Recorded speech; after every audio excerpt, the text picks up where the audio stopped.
जय गुरु जी। गुरु जी के श्री चरणों में कोटि कोटि प्रणाम। गुरु जी की प्यारी प्यारी संगत को जय गुरु जी। गुरु जी महाराज, अनंतम शुक्राना for giving me the seva of reading the very beautiful pious Granth, Light of Divinity. Guruji Maharaj, while reading, if I go wrong somewhere, please forgive me, for I am not worth it. Sangatji, please forgive me. Guruji Maharaj, please give me the agya to read the chapter. He lit a candle in the darkness of my night. He lit a candle in the darkness of my night. Certain occurrences are beyond the realm of human understanding, and we can only embrace such experiences with the conviction that divine intervention has prevailed. I shall be eternally grateful to Guruji, who gave me a new lease of life. With the benefit of hindsight, I understand why, although at that time the reasons were unclear to me. Misery shrouded the core of my being as my suffering was intense. Every cell and nerve of mine was filled with agony on the physical and psychological levels.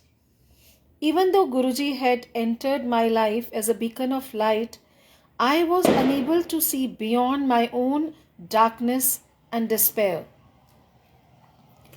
Born and raised in Manchester, UK, I suffered from congenital asthma and eczema, as well as a hole in the heart. My childhood was traumatic for my parents and very tiring and trying for me. However, on account of strong health karma, my spirit had become indomitable as I had to endure much more than my contemporaries. I had learned to rise above the trivialities at a tender age due to my tribulations. I had reservations about my life exceeding 10 years. Good fortune prevailed. My parents, on the other hand, lived with uncertainty as the heart specialist had painted a grim picture for me. I was a healthy and happy teenager enjoying all the joys that life offered. At 22, I tied the knot and migrated to Delhi.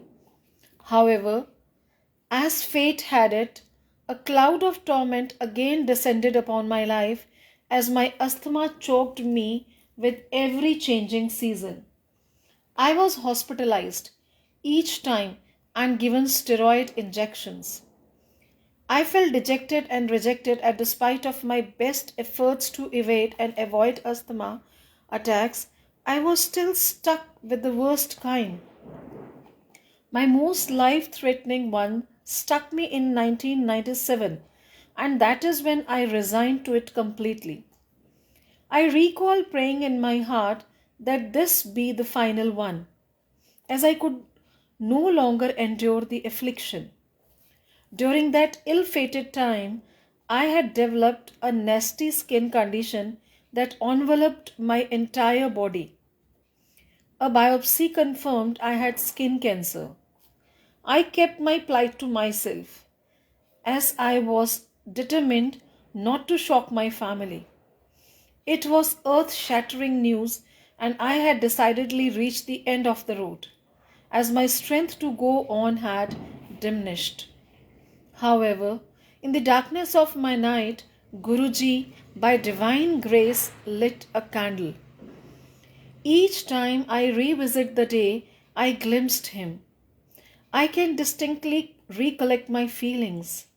As good fortune had it, Guruji sat alone in his room that day when my friend, who had insisted on my paying him a visit, accompanied me to him.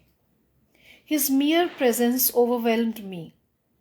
I had felt like a lost child all my life who had finally found the comfort and protection of a mother. I had been instantly taken under his wing. I had discovered true love like never before. It was pure and unconditional. I felt at home as he embraced me with his infinite love and asked me to attend his congregation every evening. Come rain or shine, I would go to Guruji every evening and sit amongst hundreds of other devotees. At that time, I was undergoing immense physical pain as my skin was oozing with pus and blood. In addition, I was psychologically distressed, and this made me increasingly uncomfortable around people. As time elapsed, Guruji bestowed upon me a blessing that began to heal me internally. I began to accept my condition, and instead of resisting and fighting it with an overkill of bitterness and animosity, I made peace with it. I accepted the inevitability of my illness, and since I grew to be at ease with it and with my circumstances, I went with the flow without expecting to be healed. I didn't believe that healing was a possibility. Merely being with Guruji and imbibing his energy elevated my spirits, and I expected no more. I was finally at peace. As I immersed myself more and more in his gracious presence, I felt a spiritual awakening. I simply loved being with him, and he rendered upon me love that I never knew before. His love was pure and unconditional, and the kind that could not be substituted. I gravitated towards him very naturally and effortlessly every single evening without fail. On the blessed day, he summoned me to the front, where he sat, and quite openly announced in Punjabi, which I must confess was Greek to me, that he had tried and tested and squeezed me like a lemon, and that now he would heal me. I must not fail to add how true his words were, as he had left no stone unturned in testing my endurance to see if I was worthy of his love. I returned home that evening with hope and joy blossoming in my heart. All those months that my skin was inflamed, I would avoid my reflection as I was daunted by it. The mirror was a painful sight.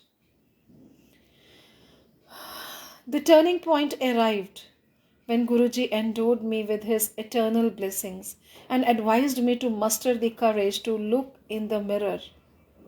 Courage is what it took, as the reflection had changed by only a fraction.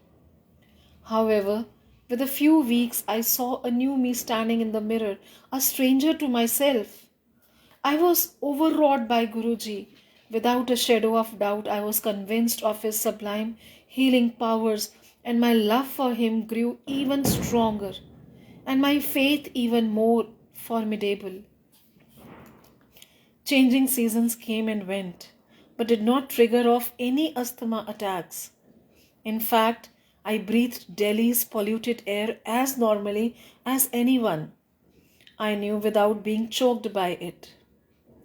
Guruji gave me a new lease of life and told me that I would not have survived if he had not healed me.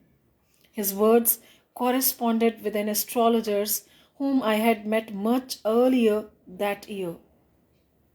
It is a challenge for me to give expression to the transformation that took place, but the least I can say is that he healed me not only physically but also enriched me spiritually.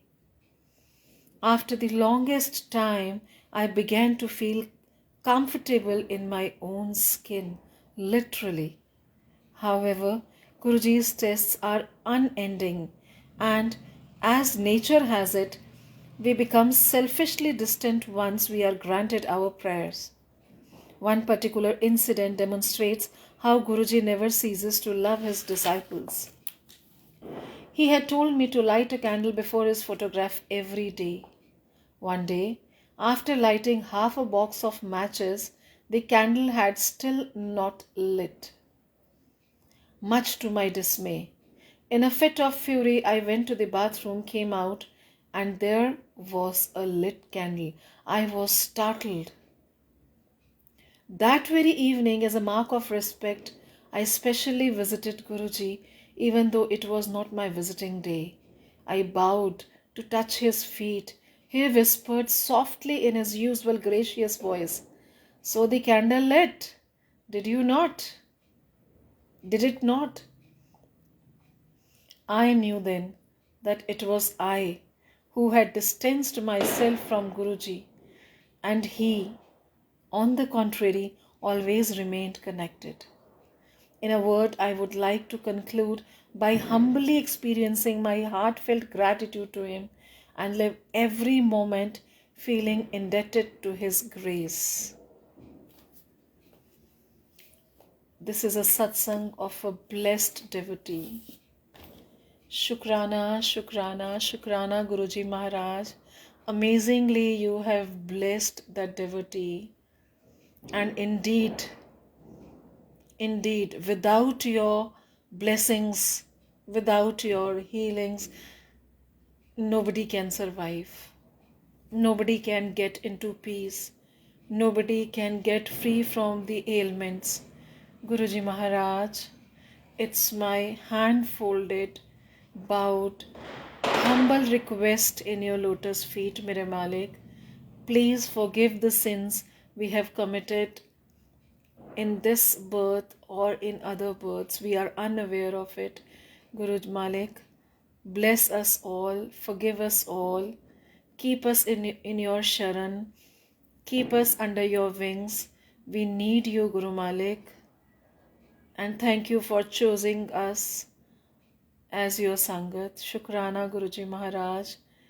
Keep holding our hands, keep keeping us in your holy umbrella. Shukrana, Shukrana, Shukrana, Mere Prabhu. Bless us all. Thank you, thank you, thank you, thank you, Mere Malik.